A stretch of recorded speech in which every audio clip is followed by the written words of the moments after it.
Kita lagi bersama Bu Nita, istrinya Bang Rudi Kurniawan, dan 3 pengacaranya. Bang, kan udah 2 kali sidang nih. Bisa diceritain terkait sidang Bang RK nih? Oke, ya, sedikit ya. Saya ceritakan terkait persidangan yang kedua. Kan kita udah 2 kali sidang. Pertama sidang dakwaan, yang kedua adalah sidang eksepsi yang dilaksanakan hari ini tanggal 23 Juni 2025. Poin pertamanya yaitu kita menjawab semua dakwaan dari jaksa penuntut umum. Jadi di surat dakwaannya itu ada 3 poin yang didakwakan. Jadi semuanya adalah tentang pasal 82, 81, dan yang terakhir itu pasal 6 kayaknya kalau salah itu. Nah, terkait dengan dakwaan-dakwaannya tersebut, kita mengurainya semuanya. Jadi ada beberapa unsur-unsur yang tidak masuk terkait unsur-unsur yang disampaikan di dalam dakwaan dalam jaksa penuntut umum.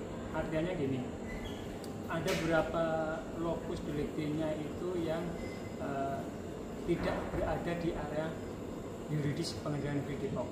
Contohnya itu ada di Bogor, Ciawi, terusan di Jakarta Selatan, ada di Purwakarta. Nah, itu adalah lokus deliktinya itu adalah di luar Pengadilan Depok. Gitu. Kenapa semuanya ada di Pengadilan Depok yang difokuskan? Itu satu. Terus yang keduanya adalah terkait BAP terhadap korban. BAP korban itu kan secara aturan Polri itu adalah ada pendampingan khusus untuk korban, yaitu satunya dari dinas sosial, terusan dari psikologis, yang satu lagi kalau nggak salah itu dari mana kan? Dari tenaga profesional. Jadi poin-poin itu yang kita sampaikan. Terusan selanjutnya adalah poin-poin untuk kecermatan dalam saat membuat dakwaan. Jadi di mana tempat-tempatnya itu selalu dengan kata-kata itu lupa, misalnya tempat-tempatnya atau waktunya lah. Padahal pada saat untuk membuat dakwaan itu adalah harus secara detail, jelas, cermat, lengkap. Nah di sini di dalam dakwaannya jaksa penuntut umum itu menguraikannya tidak jelas dan cermat. Disinilah kita untuk memangkasnya, untuk masuk unsur-unsur. Mungkin akan ditambahkan dari rekan saya dari Mbak Liana. Mbak Liana. Ya, selain dari tadi yang dijelaskan oleh Pak Agung, kami juga membahas terkait dengan BAP kemarin ya. BAP itu sebetulnya sudah ada pencabutan, sudah ada kesepakatan, yaitu di tanggal 26 September 2024. Jadi pelapor dari saudari Endang Kianiasi itu selaku pelapornya sudah mencabut laporan ya Pak ya? Sudah mencabut laporan. Terus kemudian untuk saksi-saksi juga sudah semua mencabut BAP kesaksian.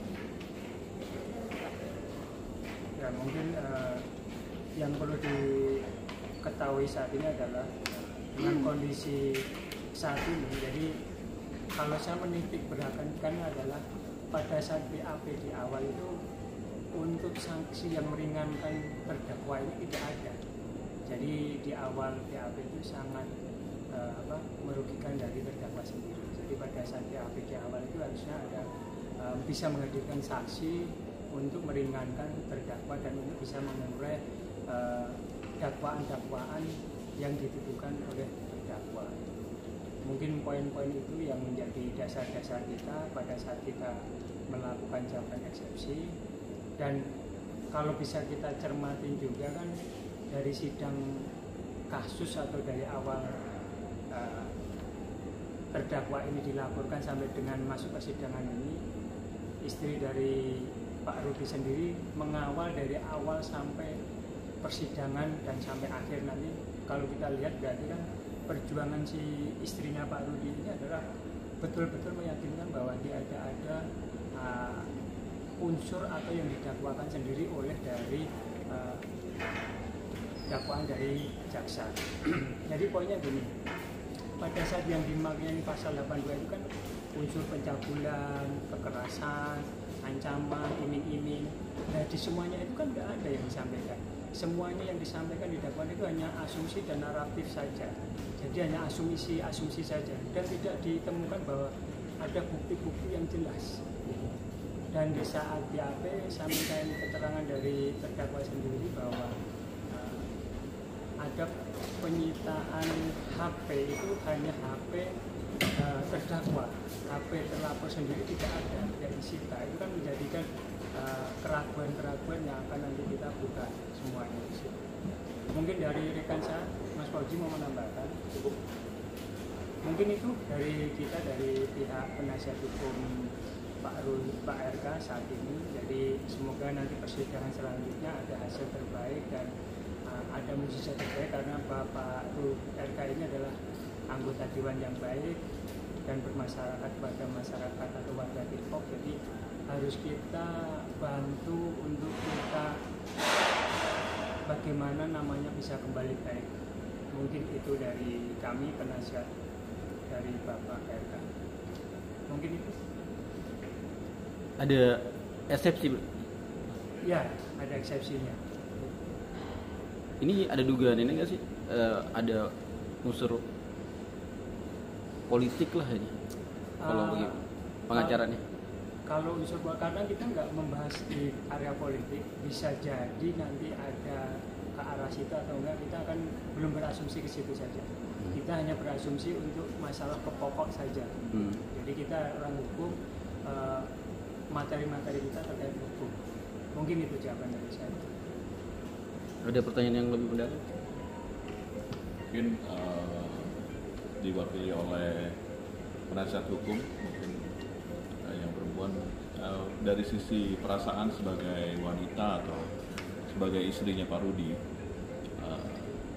bagaimana menurut penilaian penasihat hukum yang selalu mendampingi?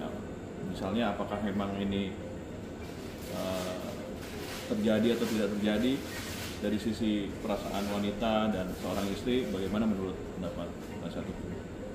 Baik ya, kalau menurut saya seandainya memang tindak pidana ini terjadi dan dilakukan oleh Pak RK, seharusnya istrinya juga tidak akan mendukung sampai saat ini. Tapi kenyataannya sampai saat ini istri Pak RK masih setia mendampingi beliau. Jadi menurut saya, dari sudut pandang saya sebagai perempuan, sepertinya memang tidak terjadi tindak pidana ini, dan sesuai dengan faktanya pun memang tidak ada ya, tidak ada tindak pidana ini. Jadi seperti yang kami sampaikan di eksepsi kami bahwa memang tindak pidana ini tidak terjadi dan faktanya tidak. Oh, dari BAP itu ini kan nggak ada kesana berarti? Kalau dari BAP yang dipertanyakan kepada terdakwa, itu yang disampaikan hanya terkait asumsi-asumsi. Jadi bukti-bukti itu hanya bukti screenshotan saja. Oh gitu? Iya, jadi bukti screenshotan ini yang sedang akan kita kejar nanti. Di mana nih posisinya nih, pipinya ini kan? Jadi bukti ini yang akan menjadikan dasar bahwa BAP untuk terdakwa ini sebenarnya itu masih bisa dipatahkan sebenarnya. Ini sebagai kuasa hukum nanti akan melakukan apa nih sidang ketiga? Untuk dari kuasa hukum, karena nanti sidang ketiga adalah menunggu jawaban eksepsi dari jaksa penuntut, makanya kita ada kesempatan untuk mencari celah-celah untuk mematahkan semua dalil-dalil yang disampaikan dari kejaksaan. Mungkin dari semua unsur di mana tempatnya yang menjadi lokus deliktinya akan kita telusuri dan akan kita buka seterang-terangnya, seterang cahaya untuk membuktikan bahwa Pak RK ini tidak terlibat dan tidak melakukan pasal yang dituduhkan oleh kepolisian atau sekarang diambil alih oleh kejaksaan. Mungkin itu jawaban dari saya. Ya. Ada tambahan dari teman-teman? Cukup mungkin dari saya itu.